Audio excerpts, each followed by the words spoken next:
नवरात्रि की आप सभी को शुभकामनाएं। वीडियो में संपूर्ण सरल पूजा विधि पूर्ण रूप से देखेंगे, अंत तक बने रहिएगा। सबसे पहले एक मूर्ति प्रतिमा विराजमान कर लीजिए। सुंदर एक पाटा लाल पीले रंग का कपड़ा बिछा लीजिए। साथ के साथ विधि विधान से पूजा करने के लिए उस स्थान को साफ स्वच्छ कर लीजिए। एक कलश जो कि माता रानी की प्रतिमा के दाहिनी तरफ हमें रखना होगा, उसमें आपको स्वास्तिक बना लेना है। गंगा जल और जल मिश्रित आपको इसमें कर लेना है और इसके अंदर आप सभी को दुर्वा, अक्षत, पुष्प और हल्दी की गांठ, 1 रुपये का सिक्का रखना होगा। माता रानी के दाहिनी तरफ इसे रखना है, तो इसी स्थान पर आप एक अष्टदल कमल बना लीजिए अक्षत से। माता रानी की प्रतिमा फोटो एक पाटे में रखें, उसके ऊपर चावल रखें और आवश्यक रूप से माँ की प्रतिमा फोटो विग्रह स्वरूप को विराजमान कर लीजिए। आप सभी जो माता रानी का स्थान है उसे अच्छी तरह से चमका लीजिएगा, साफ स्वच्छ कर लीजिएगा।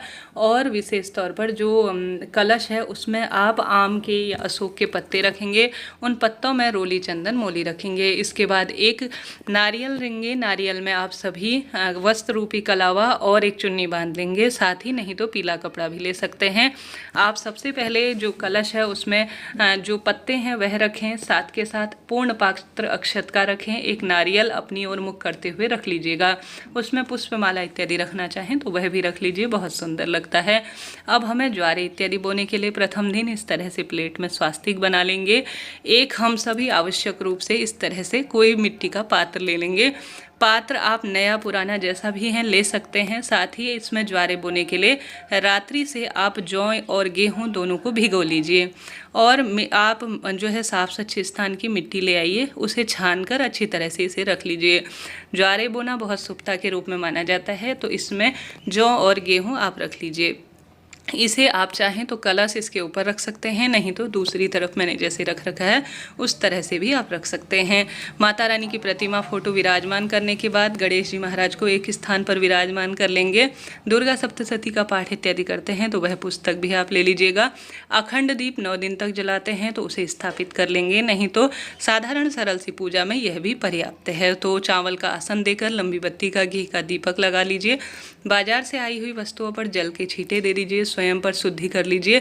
विग्रह स्वरूप है तो स्नान करा दीजिए, नहीं तो जल के छींटे प्रतिमा फोटो पर दे दीजिए। अब सबसे पहले किसी भी पूजा में दीपक लगाना आवश्यक होता है, तो माता रानी के नाम मंत्र का स्मरण करते हुए दीपक लगा लीजिए। दीपक अच्छी तरह से लगाइएगा ताकि जब तक आपकी पूजा चलती रहे यह प्रज्वलित होता रहे। साथ के साथ आप सभी धूप लगाने के लिए अर्थात कोई भी धूप बत्ती रखिएगा ताकि पूजा का माहौल बहुत सुगंधित हो। निरंतर माँ के नाम का स्मरण करते हुए इस तरह से अपनी पूजा आरंभ कीजिएगा। अब सबसे पहले बारी आती है गणेश जी महाराज की पूजा की। उससे पहले संकल्प लीजिएगा कि हे माता रानी, मेरे इष्ट पित्र देवी देवताओं को अपना नाम गोत्र बोलें, उनको आने का आवाहन करें, निमंत्रण दें और अपनी पूजा जैसे निर्जल रखते हैं व्रत तो वह संकल्प ले।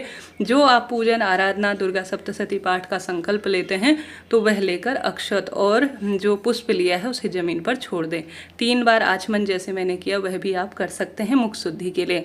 सबसे पहले किसी भी पूजा में गणेश जी की पूजा की जाती है तो गणेश जी महाराज को दुर्वा, यज्ञोपवीत, जनेऊ, आप सभी वस्त्र रूपी कलावा और साथ ही रोली चंदन मोली ओम श्री गणेशाय नमः कहते हुए समर्पित करें। साथ के साथ आप सभी विशेष तौर पर दुर्गा सप्तशती और माता रानी की प्रतिमा में जितने भी माता रानी के स्वरूप हैं उन पर रोली चंदन मोली समर्पित करें, कलावा इत्यादि समर्पित करें। कलश में भी रोली चंदन मोली समर्पित करें और जो आपने ज्वारे बो रखे हैं उन पर भी रोली चंदन मोली समर्पित करें।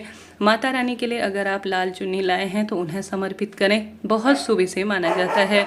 नवग्रहों की स्थापना करते हैं, षोडश मातृका की स्थापना करते हैं तो उन्हें कर सकते हैं। कई भक्तजनों के पास षोडश मातृका नवग्रह जो है बाजार में जो है वह मूर्ति प्रतिमा के रूप में रखे रहते हैं विग्रह स्वरूप में। कई लोग षोडश मातृका जो है षोडश मातृका सुपारी से या जो है 16 चावल की ढेरी बनाकर भी करते हैं। इच्छा आपकी है किस स्वरूप में आप पूजन करना चाहते हैं, परंतु साधारण सरल तरीके से इस तरह से भी संपूर्ण पूजा की जा सकती है। माता रानी में जो प्रतिमा है उसमें सभी माता रानी के 9 स्वरूप विराजमान हैं, तो आप आवाहन कर कर भी उनका स्मरण कर कर भी पूजन पाठन को संपूर्ण कर सकते हैं। देखिए, कोई भी पूजा हो बड़े स्वरूप में की जाए तो वह बड़े स्वरूप में हो जाती है, संक्षिप्त स्वरूप में की जाए तो वह संक्षिप्त भी संपन्न होती है। इस तरह से माता रानी की यह पूजा होती है। अब बारी आती है विधि विधान से पूजन करने के बाद माता रानी को 16 श्रृंगार की सामग्री समर्पित करने की। 16 नहीं हो पा रही है व्यवस्था तो कम से कम 5, जैसे सिंदूर, मेहंदी, महावर,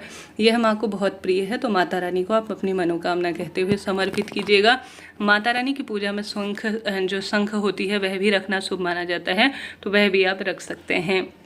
माँ को आवश्यक रूप से बताशे का, मखाने इत्यादि का, खीर इत्यादि का दिनों के हिसाब से आप भोग लगा सकते हैं।